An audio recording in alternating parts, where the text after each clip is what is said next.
The autumn wind cut through downtown Cincinnati like a blade, carrying with it the scent of dying leaves and industrial exhaust.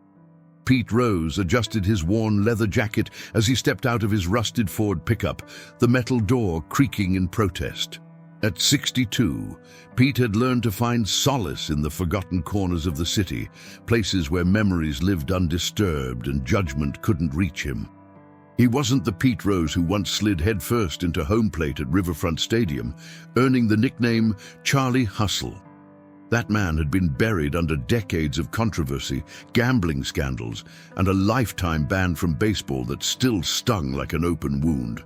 Now he was just another guy trying to make ends meet, running a small antique shop on the outskirts of town, dealing in the remnants of other people's lives.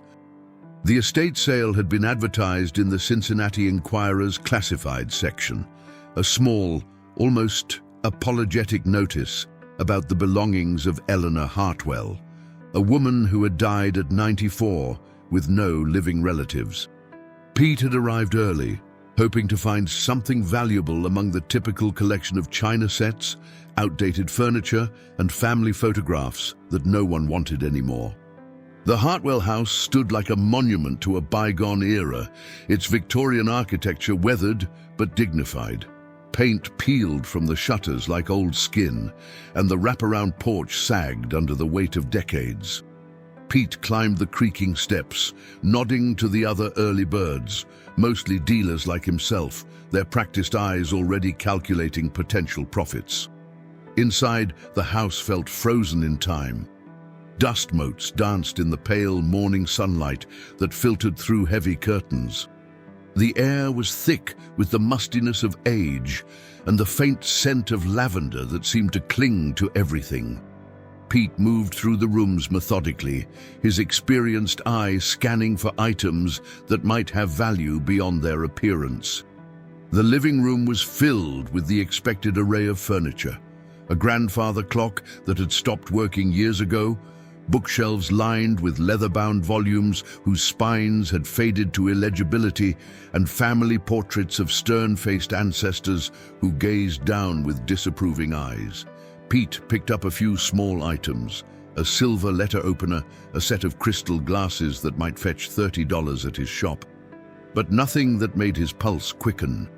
It was in the third bedroom, tucked away on the second floor, that he found it. The room had clearly belonged to a musician. Sheet music was scattered across an old desk, yellowed with age and covered in handwritten notes. A music stand stood in one corner, its metal surface dulled by years of neglect.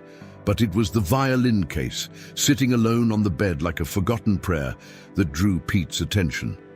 The case was made of black leather, cracked and worn, with brass fittings that had tarnished to a dull green. It looked like it had been sitting there untouched for decades, accumulating dust and memories in equal measure. Something about it called to Pete, a whisper of possibility that he couldn't quite explain. He approached the case carefully, as if it might disappear if he moved too quickly. The latches were stiff with age, but they opened with a soft click that seemed to echo in the quiet room. Inside, nestled in faded red velvet, lay a violin that took Pete's breath away. The instrument was beautiful in a way that transcended its obvious age. The wood had darkened to a rich amber color, and the grains seemed to flow like water beneath the surface. The varnish had developed a patina that spoke of countless hours of being played, of music that had once filled rooms and touched hearts. Even to Pete's untrained eye, it was clearly something special. A piece of paper was tucked beneath the strings, and Pete carefully extracted it. The handwriting was elegant but shaky, clearly written by an elderly hand. To whoever finds this violin belonged to my beloved husband, Marcus Hartwell. He was the concertmaster of the Cincinnati Symphony Orchestra from 1952 to 1978. After he passed in 1985, I could never bear to hear its voice again. It has been silent for 37 years. Perhaps it's time for someone else to give it life. Pete felt something stir in his chest, an emotion he couldn't quite name. He had never played an instrument in his life, had always been too focused on baseball, too driven by the need to be the best at something that required no artistic sensibility. But holding this violin, feeling its weight and the smoothness of its wood, he felt connected to something larger than himself. Almost without thinking, he lifted the violin from its case. It felt perfect in his hands, as if it had been waiting for him specifically. The bow lay beside it, its horsehair yellowed with age but still intact. Pete knew he should put it down, should treat it as just another item to be appraised and sold. But something compelled him to continue. He placed the violin under his chin, mimicking the position he had seen in countless movies and television shows. The wood felt warm against his skin, and for a moment, he could almost imagine he knew what he was doing. He picked up the bow with his right hand, holding it awkwardly but with a strange sense of purpose. Pete drew the bow across the strings. The note that emerged was raw, untrained, and slightly off-key. It wavered and cracked, the sound of someone who had never held a violin before, attempting to coax music from an instrument that demanded years of study and practice. But in that imperfect note was something else, a longing, a reaching toward beauty that transcended technical skill. The sound seemed to hang in the air longer than it should have, as if the room itself was savoring the first music it had heard in decades. Pete felt something break open inside him, a dam that had been holding back emotions he didn't even know he possessed. Tears began to stream down his weathered face, surprising him with their intensity. In that single, imperfect note, Pete heard everything he had lost and everything he had never allowed himself to want. He heard the cheers of crowds that would never welcome him again, the crack of the bat that would never feel quite the same in his hands. But he also heard possibility, redemption, a chance to create something beautiful instead of being remembered only for his mistakes.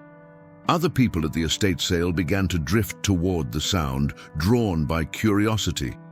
Mrs. Patterson, an elderly woman who had been examining the china in the kitchen, appeared in the doorway with tears in her eyes. "I haven't heard music in this house for so long," she whispered. "Eleanor used to tell me how Marcus would practice for hours. She said it was the most beautiful sound in the world." A young couple who'd been looking at furniture paused in their conversation. The woman, heavily pregnant, placed her hand on her belly as if the baby had responded to the music. Even Jim Morrison, a gruff antique dealer who had been Pete's competitor for years, stood quietly in the hallway, his usual scowl replaced by something softer. Pete lowered the violin, suddenly self-conscious. "I'm sorry," he said, his voice rough with emotion. "I don't know why I did that. I've never played before." Mrs. Patterson stepped into the room. "Don't apologize, dear. That violin has been waiting to sing again. Marcus always said that instruments have souls, and this one has been grieving." The pregnant woman spoke up. "Are you going to buy it?" Pete looked down at the violin, then at the faces surrounding him. Each person in that room had been touched by something indefinable, connected by a single imperfect note that had somehow contained more honesty than most people managed in a lifetime of words. "I think," Pete said slowly, "it might already belong to me." The estate sale administrator, a thin man in a cheap suit who had been watching the scene with growing interest, cleared his throat. "The violin is listed at $800, he said. "It's been appraised as potentially valuable, though we couldn't find specific information about the maker." $800 was more than Pete had planned to spend, more than he could easily afford. His antique shop barely broke even most months, and his pension from baseball, such as it was, only went so far. But looking at the violin, feeling the weight of all those expectant faces, he knew he couldn't walk away. "I'll take it," he said. As Pete wrote the check, his hand trembling slightly, he felt like he was signing up for something much more significant than a simple purchase. The violin seemed to pulse with potential in its case, and the piece of paper from Eleanor Hartwell felt like a commission, a sacred trust that he was accepting. Mrs. Patterson approached him as he prepared to leave. "You know," she said quietly, "Eleanor used to say that Marcus believed music could heal anything. Maybe that old violin has some healing left in it." Pete nodded, not trusting himself to speak. He carried the violin case to his truck with the reverence of a man carrying a holy relic, aware that everyone was watching, that this moment had somehow become about more than just him and an instrument. As he drove home through the Cincinnati streets, past the stadium where he had once been a hero, and the neighborhoods where people still recognized his face with a mixture of admiration and disappointment, Pete felt something he hadn't experienced in years. Hope. The violin case sat beside him on the passenger seat like a traveling companion, and Pete found himself talking to it as he navigated the familiar routes. "I don't know what I'm doing," he said aloud, feeling only slightly foolish. "I've never been much for anything that required finesse, but maybe it's time to try something new." When he pulled into the narrow alley behind his antique shop, Pete sat in the truck for a long moment, listening to the engine tick as it cooled. Through the rear window of his shop, he could see the familiar silhouettes of furniture and collectibles, the physical representation of other people's abandoned dreams and forgotten treasures. But today felt different. Today, he wasn't just bringing home another item to sell. He was bringing home a responsibility, a chance to honor the memory of a man he'd never met, and perhaps in some small way, to redeem himself.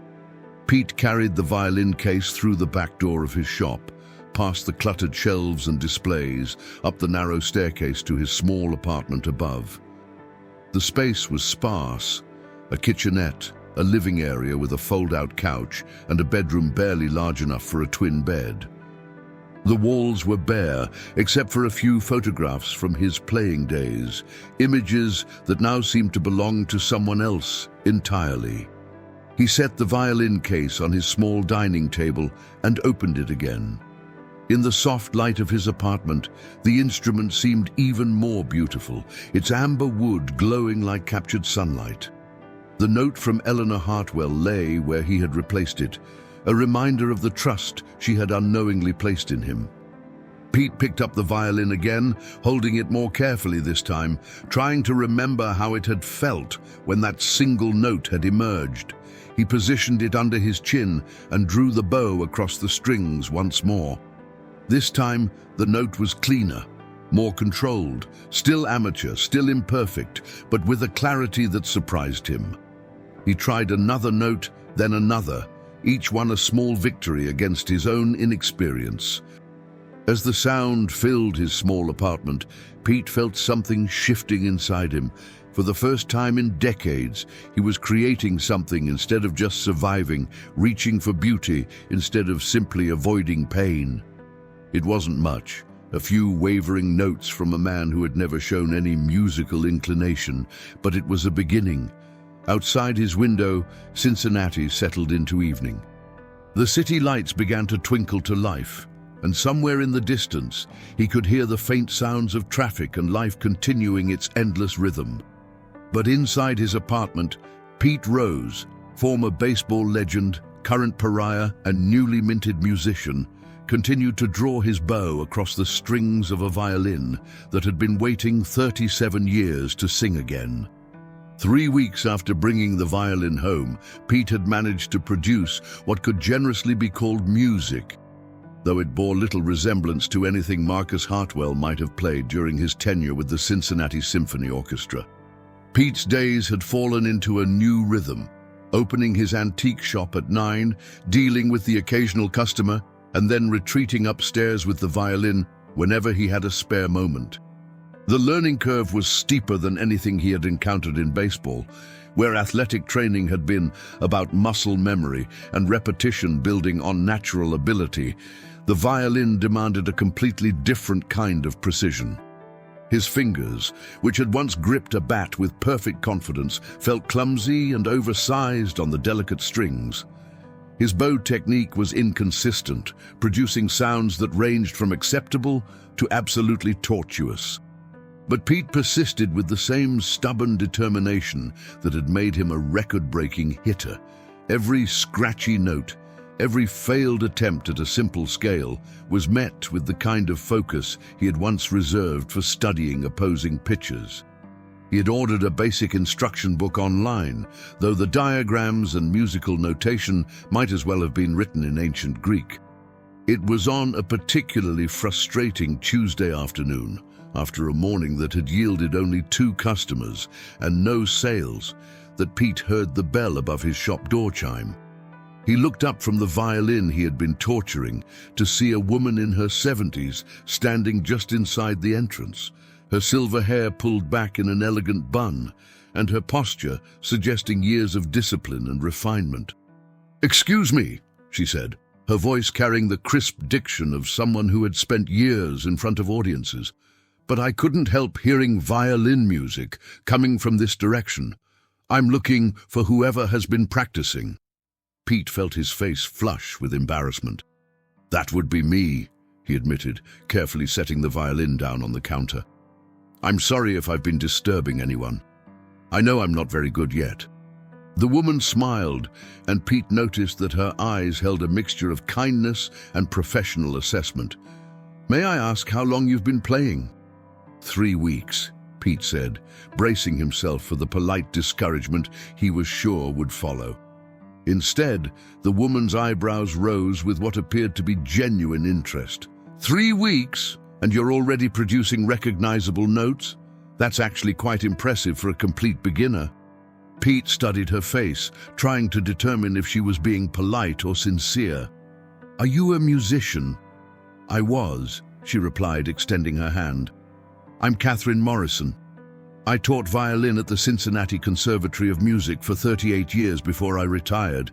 I live in the apartment complex just down the street, and I've been hearing your practice sessions through my window."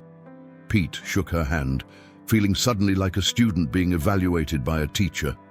"Pete Rose," he said, wondering if she would recognize the name and, if so, how she would react to it. Catherine's expression shifted slightly, recognition dawning in her eyes. "The baseball player," she said, not as a question but as a simple statement of fact. To Pete's surprise, her tone remained neutral, neither admiring nor condemning. "What brought you to the violin?" Pete found himself telling her the story of the estate sale, of finding Marcus Hartwell's instrument and the note from Eleanor. Catherine listened intently, nodding at appropriate moments and asking thoughtful questions about the violin itself. "May I see the instrument?" she asked when he had finished. Pete retrieved the violin from upstairs, handling it with the reverence that had become habitual. Catherine took it from him with the easy confidence of someone who had held countless violins over the decades. She examined it carefully, turning it in her hands and peering at various details Pete hadn't even noticed. "This is extraordinary," she murmured after several minutes. "I remember Marcus Hartwell, of course. He was a remarkable musician and a lovely man, but I had no idea he owned an instrument of this caliber." She looked up at Pete with something approaching awe. "This is a Joseph Guarnerius violin, probably made in the 1740s.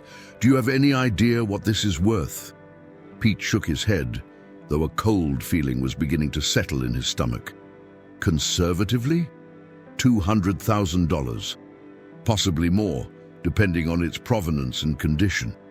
Catherine continued to examine the violin, her expert fingers testing the strings and checking the craftsmanship. "How much did you pay for it?" $800, Pete said quietly. Catherine was silent for a long moment. "The estate sale people had no idea what they were selling," she said finally. "This instrument should have been in a museum or owned by a world-class soloist." Pete felt the weight of responsibility settling on his shoulders like a heavy coat. "Maybe I should donate it somewhere," he said. "I mean, I can't play it properly. It's probably wrong for someone like me to have it." "Someone like you?" Catherine's voice carried a note of sharpness that reminded Pete of his old school teachers. "And what type of person would that be?" Pete gestured vaguely at himself, at the shop, at his entire situation. You know who I am, what I did. I'm not exactly the kind of person who deserves to own something this valuable." Catherine set the violin down carefully and fixed Pete with a look that was both compassionate and stern. "Mr. Rose, in my experience, music doesn't care about your past mistakes or your current circumstances. It only cares about your willingness to serve it honestly." She paused, seeming to consider her words carefully. Marcus Hartwell's widow left this violin to be found by whoever needed it most. Perhaps she understood something about redemption that the rest of us are still learning. She picked up the bow and handed it to Pete. "Play something for me," she said. "I don't really know any complete pieces yet," Pete protested. "Then play what you know, play what you feel." Pete positioned the violin under his chin, aware of Catherine's professional scrutiny, but trying to push his self-consciousness aside. He drew the bow across the strings, producing a simple melody he had been working on from his instruction book. The notes were tentative, imperfect, but there was something honest in their uncertainty. When he finished, Catherine nodded slowly. "You have good instincts," she said. "Your intonation needs work, and your bow technique is quite rough, but there's something genuine in how you approach the music." She paused. "Would you be interested in lessons?" Pete stared at her. "You'd be willing to teach me?" "I haven't taken on a new student in 5 years," Catherine said. "But there's something intriguing about a man your age deciding to start over with something completely new. Besides, that violin deserves to be played properly, and you seem committed to learning." They spent the next hour discussing practicalities. Catherine's rates were reasonable, and she was willing to work around Pete's shop schedule. They agreed to start with 2 lessons per week, focusing on basic technique and simple pieces that would help Pete develop proper form. "One thing I need you to understand," Catherine said as she prepared to leave. "Learning violin as an adult is exponentially more difficult than learning as a child. Your muscle memory is already established, your finger dexterity is limited by years of other activities, and frankly, most people your age don't have the patience for the level of repetition this requires." Pete nodded, remembering the countless hours he had spent in batting cages, perfecting his swing through endless repetition. "But," Catherine continued, "you have advantages that most adult beginners don't possess. You understand discipline, you know how to practice purposefully, and you've clearly learned how to persist through failure. If you're truly committed to this, I think you might surprise yourself." After she left, Pete stood in his shop holding the violin, feeling the weight of both the instrument and the conversation. A Joseph Guarnerius violin, $200,000. A responsibility that went far beyond his original impulse purchase at an estate sale. He thought about Eleanor Hartwell, sitting alone in that Victorian house for decades, unable to bear hearing the voice of the instrument that had once brought her husband such joy. He thought about Marcus, practicing for hours in that same room, preparing for performances that would move audiences and elevate spirits. And he thought about himself, a man who had spent most of his adult life being defined by his failures rather than his achievements. That evening, Pete called his daughter Tracy, something he rarely did unless she called him first. Their relationship had been strained for years, another casualty of his gambling problems and the public disgrace that had followed. "Dad?" Tracy's voice carried the cautious tone she had adopted whenever speaking with him. "Is everything okay?" "I wanted to tell you something," Pete said, suddenly unsure how to explain what had been happening to him. "I've been learning to play the violin." There was a long pause on the other end of the line. "You what?" Pete told her about the estate sale, about finding the violin, about Catherine and the lessons he was about to start. As he spoke, he could hear the surprise in Tracy's occasional responses, gradually shifting to something that might have been interest or even pride. "Dad, that's actually really cool," she said when he finished. "I never knew you were interested in music." "I wasn't," Pete admitted. "I'm still not sure I am, but there's something about this violin, about the idea of creating something beautiful instead of just existing." "Would you play something for me sometime?" Tracy asked. "I mean, when you get better?" "I'd like that," Pete said, feeling a warmth in his chest that he hadn't experienced in their conversations for years. After they hung up, Pete went upstairs and opened the violin case once more. The Guarnerius lay in its velvet bed, waiting patiently for his clumsy attempts at coaxing music from its ancient wood. He thought about all the hands that had held this instrument over the centuries, all the music that had flowed from its strings, all the hearts that had been touched by its voice. He picked up the violin and placed it under his chin, no longer feeling quite so alone in the endeavor. Tomorrow he would begin formal lessons with Catherine. Tomorrow he would start the long journey toward becoming worthy of the instrument he held. But tonight he would simply play, letting the notes rise into the gathering darkness like prayers offered by a man learning to hope again. The sound that filled his small apartment was still rough, still amateur, but it carried something new. The quiet confidence of someone who had found a purpose beyond survival, beyond regret, beyond the limitations of his past. In the space between one note and the next, Pete Rose began to understand what Marcus Hartwell might have felt during all those years of practice, all those concerts, all those moments when music became more than sound and transformed into something approaching grace.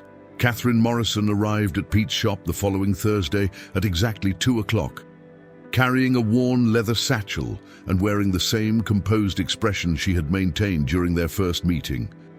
Pete had spent the intervening days practicing with renewed focus, though he suspected his efforts had produced more enthusiasm than actual improvement.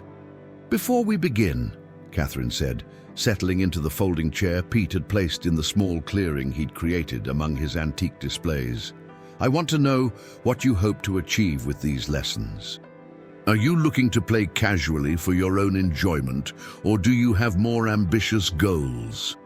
Pete considered the question as he retrieved the violin from upstairs. In the past few days, he had found himself thinking about music in ways that surprised him. Where once his mind had been occupied with replaying old games, analyzing past mistakes, or worrying about his financial situation, now he caught himself humming melodies he had heard, imagining how they might sound on the violin. "Honestly," he said, settling the instrument under his chin, "I'm not sure. I never thought I'd be capable of learning something like this at my age, but there's something about it that feels necessary. Like I need to see how far I can go." Catherine nodded approvingly. "That's a good answer. Specific goals can come later, but that sense of necessity is what sustains practice through the difficult periods." She opened her satchel and pulled out a folder of sheet music. "Today, we're going to work on basic bow technique and finger positioning. The fundamentals aren't glamorous, but they're the foundation for everything else." The lesson was unlike anything Pete had experienced in his previous attempts at self-teaching.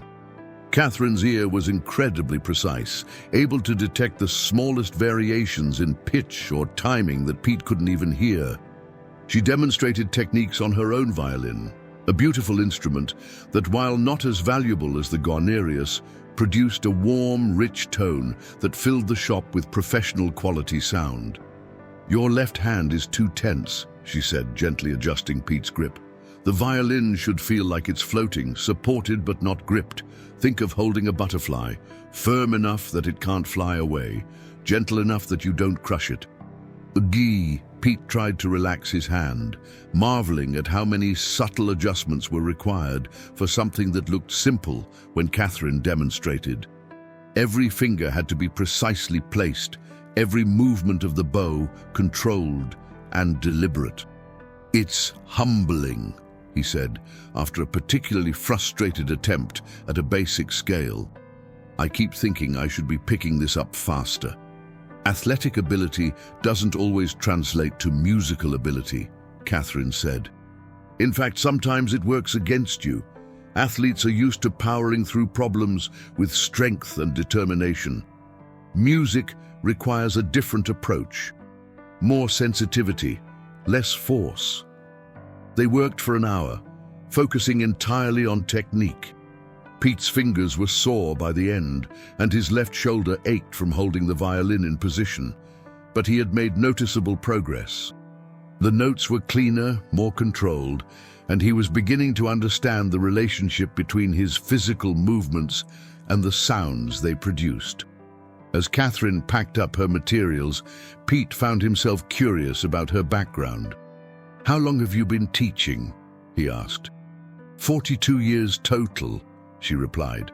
38 at the conservatory, and a few years of private lessons before that. She paused, her hands stilling on the clasps of her satchel. "Though I haven't taught at all in the past 5 years." "What made you want to start again?" Pete asked.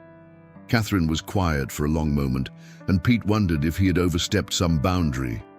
When she finally spoke, her voice carried a weight he hadn't heard before. "I lost my husband 6 years ago," she said. "James was also a musician, a pianist. We met when we were both students at Juilliard in the 1960s. After he died, I found I couldn't bear to be around music anymore. Every note reminded me of what I'd lost." Pete set down the violin, recognizing the pain in her voice. "I'm sorry," he said quietly. "The strange thing is," Catherine continued, "when I heard you practicing from my apartment, it was the first time in years that music didn't hurt to listen to. There was something about your beginner's attempts, your complete lack of pretense, that made it feel safe again." She looked up at him with eyes that held both sadness and gratitude. "James always said that music was about communication, not perfection. When you play, even with all your technical limitations, you're communicating something genuine. That's rarer than you might think." Pete felt the weight of her trust, the significance of what she was sharing with him. "What kind of music did you and your husband play together?" Catherine's face softened. "Chamber music, mostly. We had a quartet that performed regularly around Cincinnati. James on piano, myself on violin, and 2 friends who played cello and viola. We weren't professional performers, just passionate amateurs who loved making music together." She smiled at the memory. "James used to joke that we were good enough to make people cry, but never could tell if it was from beauty or pain. Would you—" Pete hesitated, unsure if he was about to ask too much. "Would you play something now? I've never heard anyone really play violin before, not in person." Catherine considered his request for a moment, then reached into her satchel and pulled out her instrument. "I haven't played for anyone in 5 years," she said, "but perhaps it's time." She positioned the violin with the unconscious grace of decades of practice, her posture transforming from that of an elderly woman to that of an accomplished performer. When she began to play, Pete understood immediately why she had been a conservatory professor. The piece was Bach, the Partita No. 2 in D minor, though Pete wouldn't learn its name until later. The melody began simply, almost conversationally, but quickly revealed layers of complexity that seemed impossible for a single instrument to contain. Catherine's fingers moved across the strings with fluid precision, and her bow technique produced a range of tones and emotions that Pete hadn't imagined possible. As she played, Pete watched her face transform. The careful composure she maintained in conversation gave way to something more open, more vulnerable. This was Catherine in her element, communicating in the language she knew best. The music filled the cluttered shop, transforming the space into something sacred. When she finished, the silence that followed felt pregnant with possibility. Pete found himself unable to speak, overwhelmed by the beauty of what he had just witnessed and intimidated by the vast distance between Catherine's mastery and his own fumbling attempts. "That was incredible," he finally managed. "I had no idea. I mean, I knew you were good, but that was 40 years of practice," Catherine said, lowering her violin. But her expression was softer than Pete had seen it, as if the music had restored something in her that had been dormant. The piece I played, Bach's Chaconne, is considered one of the greatest works ever written for solo violin. It takes most people years just to learn the notes, let alone play it with any expression. Pete looked down at the Guarnerius in his hands, feeling suddenly presumptuous for thinking he could ever coax such beauty from its strings. "Maybe I'm crazy for thinking I can learn this," he said. "Everyone starts somewhere," Catherine replied. "Even the greatest violinists once produced sounds that would make dogs howl. The question isn't whether you can become great, it's whether you can become better than you were yesterday." She began packing her violin away, but paused to study Pete's expression. "There's something else I want to tell you about that violin you're holding. I did some research after our first meeting." Pete looked up with interest. Marcus Hartwell didn't just play that instrument, he recorded with it. There are actually recordings from the 1960s and 70s of the Cincinnati Symphony, where you can hear that specific violin. If you'd like, I can bring some of the recordings to our next lesson. The idea of hearing the Guarnerius in the hands of a master both thrilled and intimidated Pete. "I'd like that," he said. "It might help me understand what I'm supposed to be aiming for." As Catherine prepared to leave, Pete found himself reluctant to see her go. Their lessons had become more than just instruction. They were conversations about music, about loss, about the possibility of starting over later in life. In Catherine, Pete had found not just a teacher, but someone who understood the complex relationship between art and healing. "Catherine," he said as she reached the door, "thank you for taking a chance on me. I know I'm not your typical student." She paused with her hand on the doorknob. "Pete, in all my years of teaching, I've learned that the most rewarding students are often the ones who come to music out of necessity rather than ambition. You're not trying to become famous or impress anyone. You're trying to find something that's been missing from your life. That kind of motivation is rare and precious." After she left, Pete remained in his shop, surrounded by the physical artifacts of other people's lives, but feeling more connected to his own life than he had in years. He picked up the violin again, no longer intimidated by Catherine's demonstration, but inspired by it. If she could find her way back to music after years of avoiding it, perhaps he could find his way forward to something he had never imagined possible. He began to play the simple scale Catherine had taught him, focusing on the technical elements she had emphasized. But as he played, he found himself thinking about James and Catherine making music together, about Marcus Hartwell practicing in that dusty bedroom, about all the ways music connected people across time and space. The notes that emerged from the Guarnerius were still amateur, still imperfect, but they carried with them the weight of intention and hope. In the growing darkness of his shop, surrounded by the remnants of forgotten lives, Pete Rose continued to practice, each note a small step toward becoming the musician he had never dreamed he could be. 2 months into his lessons with Catherine, Pete had progressed to the point where he could play simple pieces with something approaching competence. His repertoire included several folk melodies, a few classical pieces adapted for beginners, and one particular song, Amazing Grace, that he had become fond of playing during quiet moments in his shop. The transformation in Pete went beyond musical ability. Customers began commenting on his improved demeanor, and even Jim Morrison, his longtime competitor in the antique trade, had remarked that Pete seemed less like a man carrying the weight of the world. The violin had given him a focus that transcended his past troubles and current financial struggles. It was on a crisp December afternoon, just 2 weeks before Christmas, that Catherine arrived for their lesson with an unusual proposition. "There's something I'd like to discuss with you," she said, as they settled into their usual positions in the shop. "The Cincinnati Community Center is organizing a Christmas concert for senior citizens who might not have other entertainment for the holidays. They've asked me to participate, and I'd like you to consider joining me." Pete nearly dropped his bow. Me? Perform in public? Catherine, I can barely play Mary Had a Little Lamb without making mistakes. You can play Amazing Grace beautifully, Catherine countered. I've heard you. And that's exactly what this audience needs. Something heartfelt and sincere, not technical perfection. The idea terrified Pete in a way that stepping up to bat in front of 50,000 fans never had. Baseball had been his domain, his area of expertise. Music was still foreign territory, and the thought of exposing his amateur abilities to an audience seemed mortifying. What if I mess up? He asked. What if I embarrass myself? Or worse, what if I embarrass you? Catherine set down her violin and fixed him with the patient but firm look he had come to know well. Pete, do you remember what I told you about James's philosophy regarding music? Communication, not perfection, Pete recited. Exactly. This concert isn't about impressing anyone with technical virtuosity.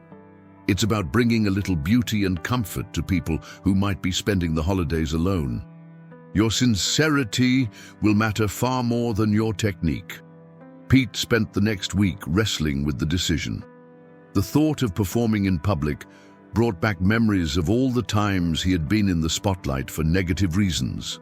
The gambling allegations, the congressional testimony, the lifetime ban from baseball. But it also stirred something deeper, a desire to be remembered for creating beauty rather than controversy. He finally called Catherine on Saturday evening. I'll do it, he said without preamble, but I want to practice the piece until I can play it in my sleep. Wonderful, Catherine replied, and Pete could hear the smile in her voice. We have 2 weeks to prepare. I think that's plenty of time to get you ready. The next 2 weeks were the most intensive period of musical study Pete had ever experienced.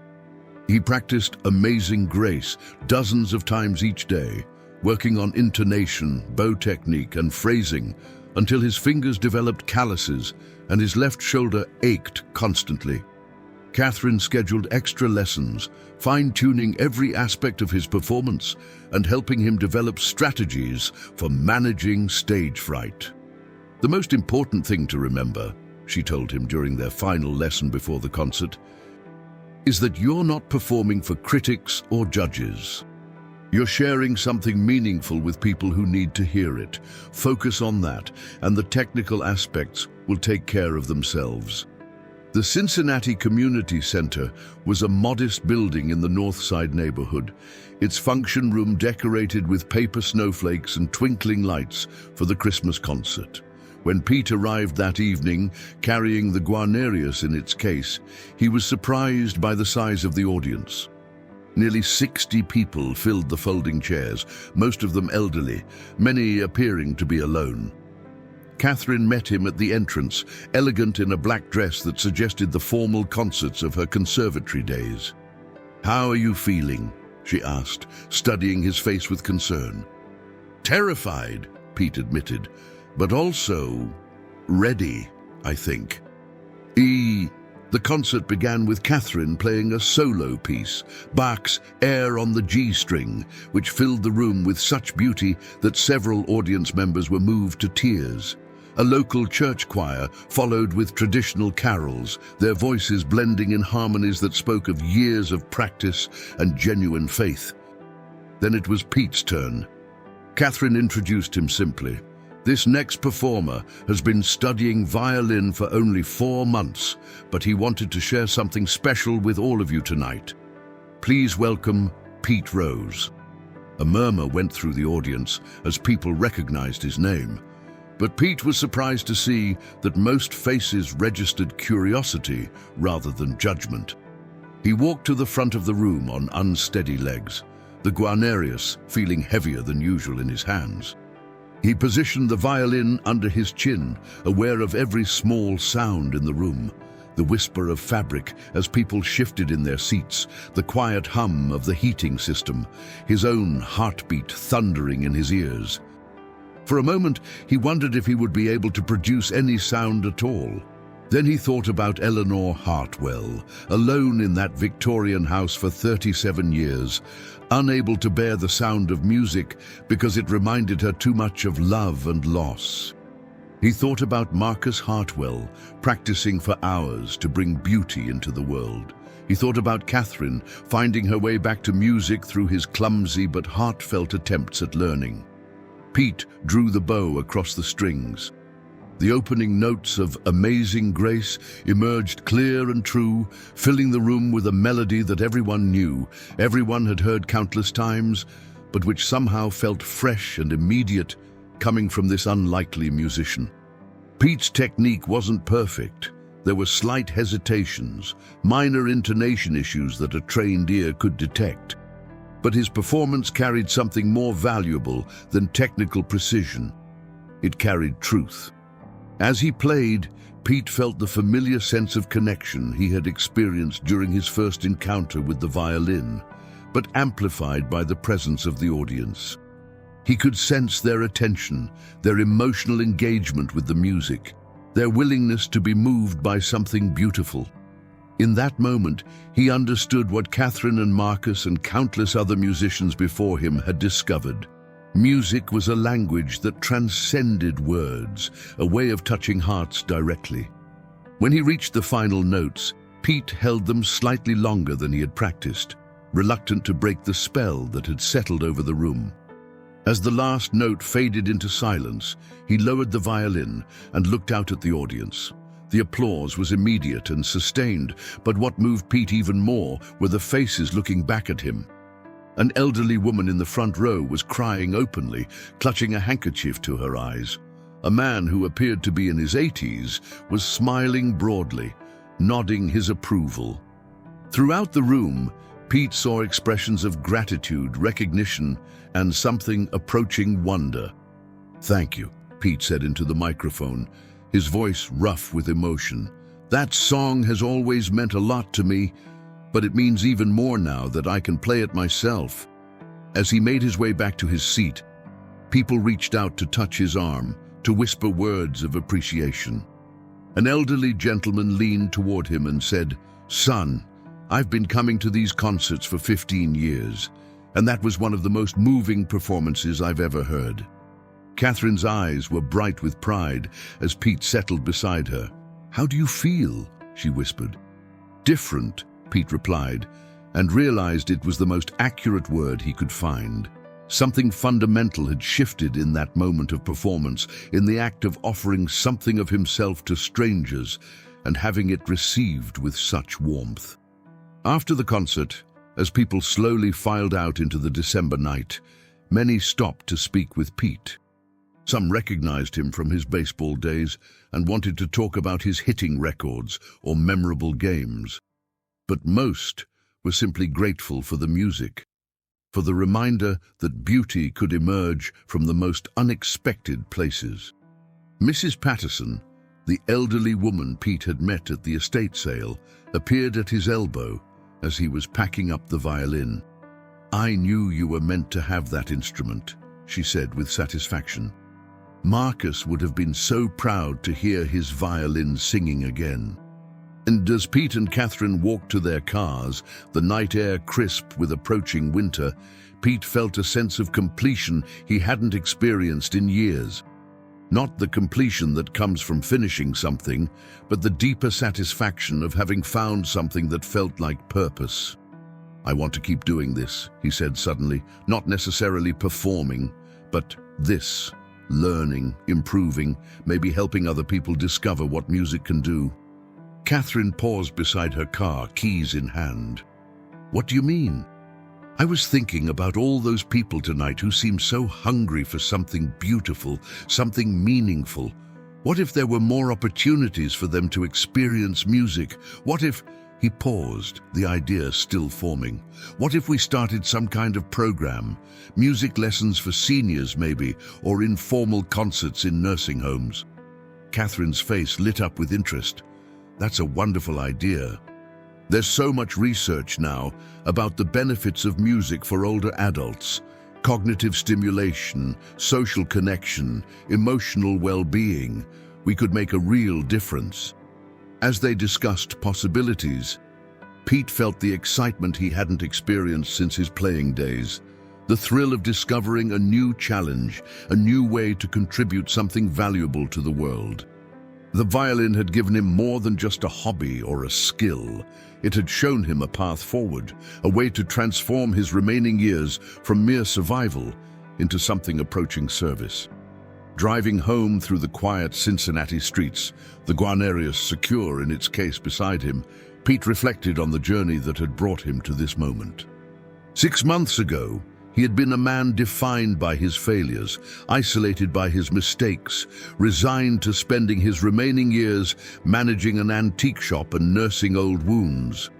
Now he was a musician, amateur, imperfect but genuine, with plans to share what he had learned with others who might need to discover the same kind of redemption he had found in those ancient strings. The city lights blurred past his window as Pete drove, but his mind was already racing ahead to the possibilities that lay before him. Tomorrow, he would call Catherine to discuss their ideas in detail. Tomorrow, he would start researching music therapy programs and senior centers that might be interested in what they could offer. But tonight, he was simply a man who had stood before an audience and offered them something beautiful, something true, something that had emerged from the deepest parts of himself. In doing so, he had discovered that redemption wasn't something that happened to you. It was something you created note by note, day by day, through the simple act of refusing to let your past define your future. 6 months after the Christmas concert, Pete Rose stood in the main hall of the Sunset Manor nursing home, tuning the Guarnerius while elderly residents settled into their wheelchairs and folding chairs with the eager anticipation that had become familiar to him. What had started as a conversation with Catherine about bringing music to seniors had evolved into something neither of them had fully anticipated. The Second Chance Music Program, as they had named it, now operated in 4 Cincinnati area care facilities and had a waiting list of volunteers, retirees who wanted to learn instruments, former musicians looking to reconnect with their passion, and younger people inspired by Pete's story of late-in-life transformation. Today, we're going to work on Scarborough Fair, Pete announced to the group of 12 residents who had become his regular students. At 78, Margaret Chen was the oldest, a former piano teacher whose arthritis had ended her playing career 20 years earlier. At 65, Robert Washington was the youngest, a retired factory worker who had always dreamed of learning violin, but had never thought it was possible for someone like him. Pete had learned to teach the same way he had learned to play, through patience, persistence, and the understanding that technical perfection was less important than emotional connection. His students, ranging in age from 65 to 85, would never perform in concert halls or master complex repertoire, but they found joy and purpose in their weekly lessons that transformed their daily experiences. "Remember, Mrs. Chen," Pete said gently, adjusting her bow hold, "it's not about playing fast. It's about playing with feeling. The violin doesn't care how old your hands are. It only cares about what's in your heart." Margaret nodded, her eyes bright with concentration as she drew the bow across the strings. The sound that emerged was tentative but true, and Pete felt the familiar surge of satisfaction that came from witnessing someone discover their own capability for creating beauty.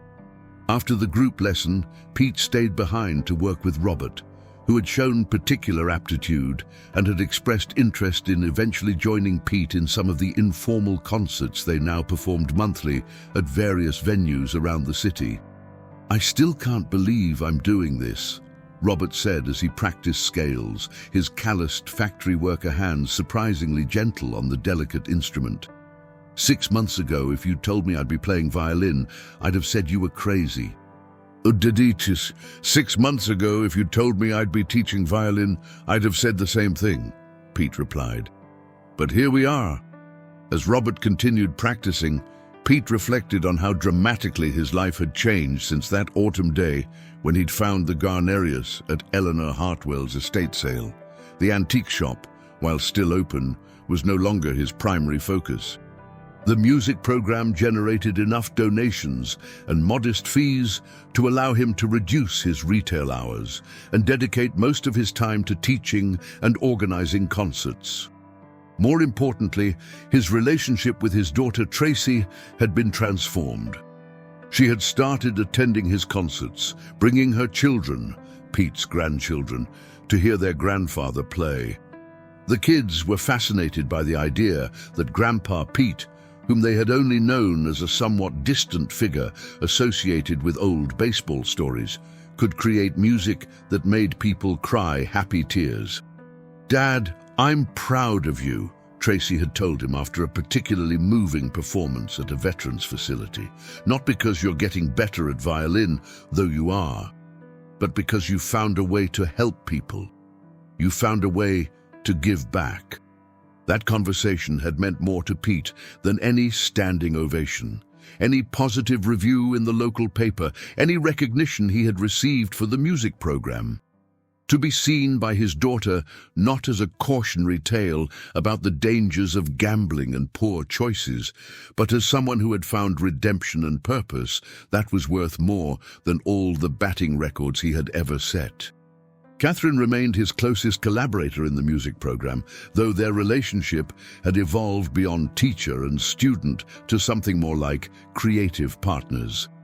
She handled the administrative aspects of the program, while Pete focused on direct teaching and outreach. Together, they had developed a curriculum specifically designed for older adult beginners, emphasizing enjoyment and personal expression over technical achievement. "The beautiful thing about teaching music to seniors," Catherine had explained to a reporter from the Cincinnati Enquirer who had written a feature story about the program, "is that they're not trying to become professionals. They're learning for the pure joy of it, and that makes them incredibly rewarding to work with." The program had attracted attention from music educators and gerontologists around the country. Pete and Catherine had been invited to speak at conferences about their methods and the documented benefits they had observed in their students. Improved cognitive function, reduced depression, increased social connection, and an overall sense of purpose and accomplishment. But for Pete, the real validation came in quieter moments, like the afternoon when Mrs. Rodriguez, who had been nearly catatonic due to depression following her husband's death, smiled for the first time in months while attempting to play Twinkle, Twinkle, Little Star on a borrowed violin. Or the morning when Mr. Thompson, a veteran dealing with PTSD, told Pete that practicing scales helped calm his anxiety better than any medication he had tried. "Music is medicine," Pete had begun telling people who asked about the program's success. "Not just for the soul, but for the whole person. These folks aren't just learning to play instruments, they're learning that they're still capable of growth, still capable of creating something beautiful." On this particular afternoon, as Pete finished his session at Sunset Manor, he noticed a familiar figure waiting in the lobby. Tom Mitchell, the sports reporter who had covered Pete's baseball career and later his gambling controversies, stood with a notebook and a hesitant expression. "Hello, Pete," Tom said as Pete approached. "I was wondering if I could talk with you for a few minutes." Pete felt the old wariness return, the automatic defensiveness that had developed over years of difficult interviews about his past mistakes. But he also recognized that Tom had always been fair in his reporting, even when covering Pete's most challenging periods. "What's on your mind, Tom?" Pete asked. "I'm working on a story about second acts, about people who've found new purpose later in life. Your music program has been getting a lot of attention, and I'd like to tell that story if you're willing." They found a quiet corner in the lobby, and Pete found himself sharing his journey in a way he hadn't done with any journalist before. He talked about the loneliness and regret that had characterized his post-baseball years, about finding the violin almost by accident, about discovering that creativity could be as fulfilling as athletic achievement. "The thing is," Pete said as the interview wound down, "I spent most of my adult life being defined by things I had done in the past. First the good things, then the bad things. The violin taught me that I could be defined by what I'm doing now, today, in this moment." Tom scribbled notes, then looked up with genuine curiosity. "Do you ever miss baseball? The competition, the crowds, the adrenaline?" Pete considered the question carefully. "I miss parts of it," he said finally. "But what I have now is different. When I was playing, the satisfaction was immediate but temporary. You get a hit, the crowd cheers, but then you need another hit tomorrow. With music, with teaching, the satisfaction builds over time. Every student who learns to play a simple melody, every concert where people leave feeling a little happier than when they arrived, that creates something lasting." As Tom prepared to leave, he asked one final question. "If you could go back and change your past, would you?" Pete thought about Eleanor Hartwell, sitting alone in her Victorian house for decades, unable to bear the sound of music. He thought about Marcus Hartwell, whose violin might have remained silent forever if Pete hadn't made the specific choices that led him to that estate sale on that particular autumn day. "I made mistakes," Pete said. "Serious ones that hurt people I cared about and damaged my reputation in ways that can never be fully repaired. But if I hadn't made those mistakes, if my life had followed a different path, I might never have found this." He gestured toward the Guarnerius case in his hand. "I might never have discovered that I could help people in this way. So no, I don't think I'd change the past. I'd rather focus on making the future better." Driving home that evening, Pete took a detour past the house where he had found the violin. The Victorian structure was still there, though it had been renovated by new owners who had restored its original grandeur. Lights glowed in the windows that had once been dark, and Pete could see the shadows of a family moving around inside. Children, by the looks of it. He wondered if the new residents knew the musical history of their home, if they understood that one of the rooms had once been filled with the sound of a master violinist practicing for concerts that had moved audiences to tears. He hoped that music would return to those walls someday, that the house would once again resonate with the sounds of instruments and voices raised in harmony. At his own apartment, Pete opened the violin case and lifted out the Guarnerius, marveling as he did every day at its beauty and the weight of its history. The instrument had been in his possession for almost 2 years now, and he had progressed to the point where he could play moderately complex pieces with confidence and expression. Catherine had told him he was ready to tackle some of the easier Mozart sonatas, a prospect that both thrilled and intimidated him. But tonight, he chose something simpler. He positioned the violin under his chin and began to play Amazing Grace, the piece that had marked his first public performance and had become something of a signature for him. As the familiar melody filled his small apartment, Pete thought about all the people who had heard him play this song over the past year: nursing home residents, community center audiences, his own grandchildren gathered around his kitchen table. Each performance had been different, shaped by the audience and the moment, but all of them had carried the same essential message: that it was never too late to begin again, never too late to discover new capacities within yourself, never too late to offer something beautiful to the world. As he played the final notes and let them fade into silence, Pete felt the deep satisfaction that had become the foundation of his daily life. Tomorrow, he would teach another lesson, help another student discover the joy of creating music. Tomorrow, he would continue building the program that was giving dozens of seniors a reason to look forward to each week. But tonight, alone with an instrument that had waited 37 years for the right person to give it voice again, Pete Rose, former baseball legend, former gambling pariah, current musician and teacher, played for the pure joy of it, for the simple miracle of being able to transform silence into song, emptiness into meaning, regret into hope. The guarnerius sang in his hands, its ancient wood vibrating with music that connected him to every performer who had ever held it, every audience that had ever been moved by its voice. In those moments between notes, in the spaces where sound transformed into something approaching prayer, Pete understood that he had finally found what he had been searching for his entire life. Not fame or fortune or vindication, but the simple, profound satisfaction of using his remaining time on Earth to make it a more beautiful place. Outside his window, Cincinnati settled into another night, the city lights twinkling like notes on a vast musical staff.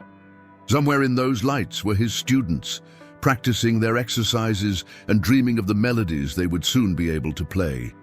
Somewhere were the audiences who would gather next week to hear amateur musicians pour their hearts into imperfect but sincere performances.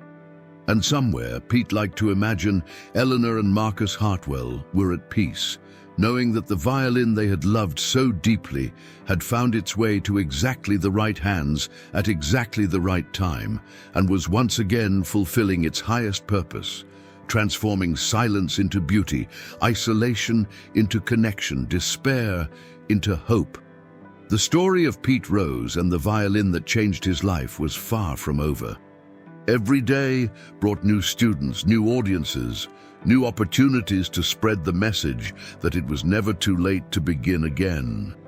But as Pete finally set the instrument back in its case and prepared for bed, he knew that regardless of what tomorrow might bring, he had already succeeded in the most important way possible. He had learned to create something beautiful, and in doing so had discovered that redemption was not something you waited for, but something you played into existence. One note at a time.